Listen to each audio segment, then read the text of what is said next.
Assalamualaikum warahmatullahi wabarakatuh. Salam sejahtera. Hari ni kita nak sembang pasal pokok.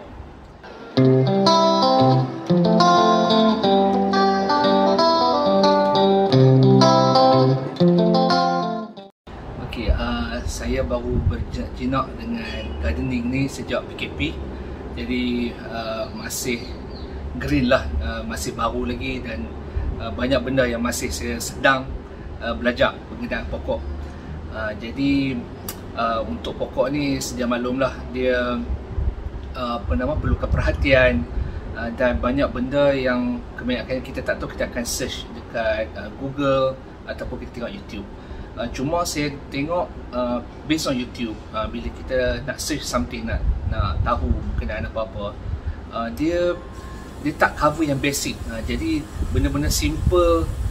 Contohnya macam bila kita beli pokok, apa yang patut kita buat? Adakah masuk dalam pot ataupun kita kena cuci dulu ke? Dia tak cerita benda-benda simple macam tu, sebab dia assume kita semua dah tahu benda tu. Okey.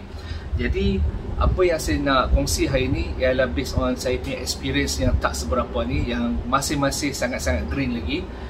Jadi hopefully perkongsian hari ni memberi manfaat untuk kita semua. Okey.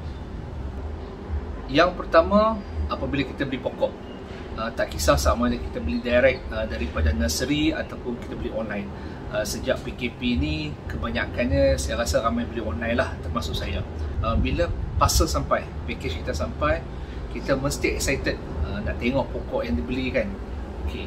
Tapi first thing, bila package kita tu sampai, nak buka, jangan buka berdekatan dengan pokok-pokok lain.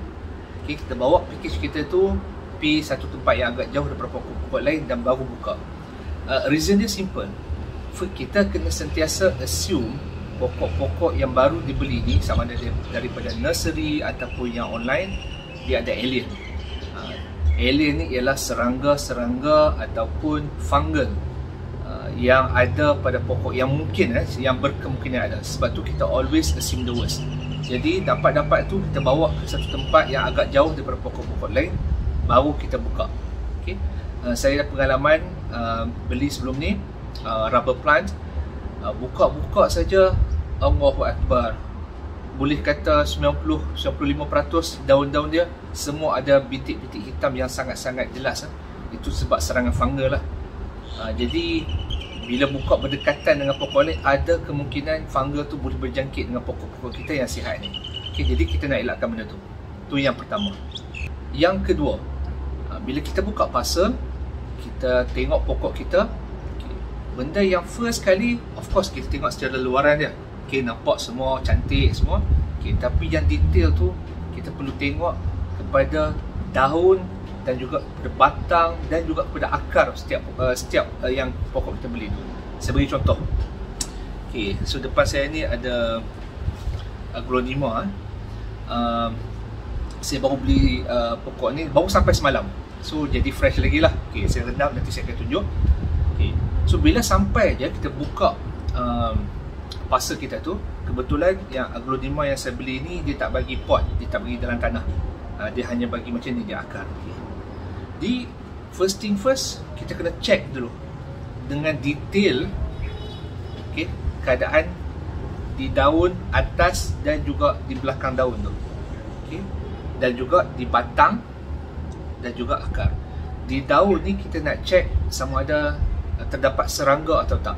Serangga ni boleh jadi benar, koya, kutu putih, mealybugs lah contohnya, mealybugs ataupun spider mites contohnya.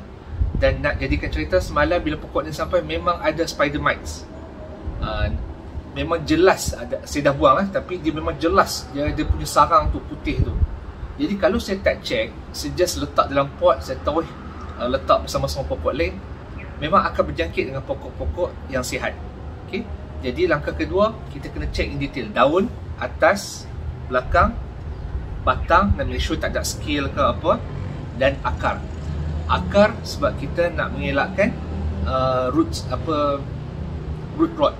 Kita tak mau batang kita tu kalau dah rosak kita tanam, dia jadi memang pokok matilah, tak sihat lah. So kita nak pastikan benda tu. Even kalau ada tanda-tanda root rot, kita boleh buang bahagian root rot tu kalau tak banyak lagi. Okay, so itu yang kedua. Yang ketiga, bila kita dah check keadaan pokok tu, daun, batang, akar, seterusnya kita cuci daun tu, pokok tu dengan teliti. Okay, kita jurus air tu biar kuat tak apa, tapi pastikan kita jurus tu air agak dia punya lokasi tu agak jauh daripada pokok-pokok lain.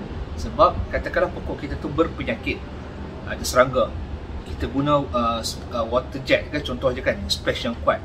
Bila splash, ada kemungkinan serangga tu akan melompat ke pokok-pokok lain jika berdekatan. Sebab tu jauhkan sikit dan cuci dengan teliti. Okay, tadi kita check, now kita cuci. Okay, gosok. Okay, kalau ada yang pakai glove boleh, ataupun ambil kain, lap satu-satu setiap daun. Okay, saya beli semalam pokok sampai agak banyak. Seller tu agak pemurah, saya beli sikit tapi dia bagi extra tu banyak, rezeki saya. So saya kena check setiap satu pokok, setiap satu daun, akar semua, dan make sure saya cuci satu-satu di bawah jurusan air yang kuat. Okay, nak make sure betul-betul everything dah tertanggal. Okay, itu langkah ketiga. Yang keempat, bila kita dah cuci semua, kita nampak clear, cantik, elok, kita jangan happy lagi. Saya punya kesilapan yang dulu ialah bila saya beli, saya tak check. Saya ni honest saya masa tu kita tak tahulah no op Bila beli seronok, excited, kita nak bagi nampak cantik, susunlah semua. Sekali check after dalam 3-4 minggu nampak kesan fungal ataupun jangkitan. Itu yang paling frust, dan kalau dah tak boleh selamatkan terpaksa buang. Okay, jadi bila kita dah siap cuci semua, okay, jangan happy lagi. Kita ambil pokok kita tu, okay, jangan masukkan dalam pot terus. Okay, saya pun baru belajar. Saya letak dalam basin yang besar. Okay, saya campurkan air dengan juga hydrogen peroxide. Okay, so pada siapa yang tak tahu, hydrogen peroxide ni sangat-sangat bagus untuk subur ataupun kuatkan akar, dan dia membantu untuk cuci fungal-fungal yang ada. Jadi saya rendam dulu. Jadi saya semalam bila sampai petang, saya cuci apa semua, saya buh air dalam basin, saya letak hydrogen peroxide. Saya guna mixture 1 part hydrogen peroxide, 2 part air. Jadi dia diluted lah. Saya guna hydrogen peroxide 3%. Jadi saya biar semalaman, just nak make sure betul-betul fungus semua dah kira matilah. Dia bila saya rendam tu kan, dengan hydrogen peroxide punya mixture. Bila kita rendam dulu, instead of kita terus masuk dalam pasu bunga kan, dia ada kelebihan dia. Yang pertama, kita tak bagi tumbuhan kita tu terkejut. Dia panggil stress, plant stress. Maksudnya sebab kita baru beli, let's say lah dia sampai dari satu tempat lain, let's say Cameron Highland. Okay, so tempat yang sejuk. Bila sampai ke rumah, tiba-tiba kita terus report masuk dalam pasu bunga kita. Jadi dia terkejut. Jadi itu boleh menyebabkan tumbuhan kita tak sihat. Jadi itu bagusnya kita rendam dulu. Itu yang pertama. Yang kedua ialah kita nak bagi akar kita fresh, macam saya sebut tadi. Sebab tu saya guna hydrogen peroxide. Dan yang ketiga, of course, seperti mana yang saya sebut juga tadi, untuk kita bunuh dulu fungal-fungal jika ada. Setelah kita rendam, saya rendam kira lepas dalam dekat 10-15 minit tu. Okay, and then sebab saya dah memang tahu keadaan pokok saya ada nampak kesan serangga, spider mites. Dan okay, kalau saya boleh kongsi sini contohnya kan, okay, boleh nampak ni ya. So ini tumbuhan yang saya dapat daripada seller tu lah. Jadi kalau kita tengok sini, ada nampak dah berlubang-berlubang. Jadi maksud dia ini ada tanda-tanda serangga dah makan. Jadi knowing the fact yang memang pokok saya ni dah pernah dijajah oleh serangga, jadi saya ambil precaution. Saya sembur dengan semburan racun serangga. Okay, untuk membunuh serangga ni ada a few options lah. Sama ada kita nak go for organic ataupun guna chemical punya compound. Macam saya semalam, sebab kebetulan saya memang ada racun yang chemical, saya sembur guna chemical. Okay, tapi at the same time sebenarnya organik lebih bagus lah. Okay, untuk racun organik mudah saja. Kita boleh guna sama ada mixture baking soda ataupun again mixture hydrogen peroxide. Jadi hydrogen peroxide ni saya pun baru belajar ialah satu benda yang sangat-sangat diperlukan untuk garden lah sebenarnya. Dia boleh bunuh fungal, dia untuk bunuh serangga, dan dia ialah organik. Jadi dia tak membahayakan manusia ataupun binatang. Jadi bila kita dah rendam tu, kita spray dulu. Okay? Dah spray biar semalaman, then macam hari ni, semalam saya spray semalam, hari ni saya check balik. Saya check akar dan saya check tengok, make sure tumbuhan semua okey. Tengok. Okay, kalau ada tanda-tanda lagi, itu maksud dia tak okey lagi lah. Jadi kena buat precaution, sama ada kita spray lagi menggunakan chemical compound ataupun kita menggunakan organik. Okay. Saya pun sekarang ni dah lebih ke arah organik menggunakan hydrogen peroxide. Jadi better lah. Okay.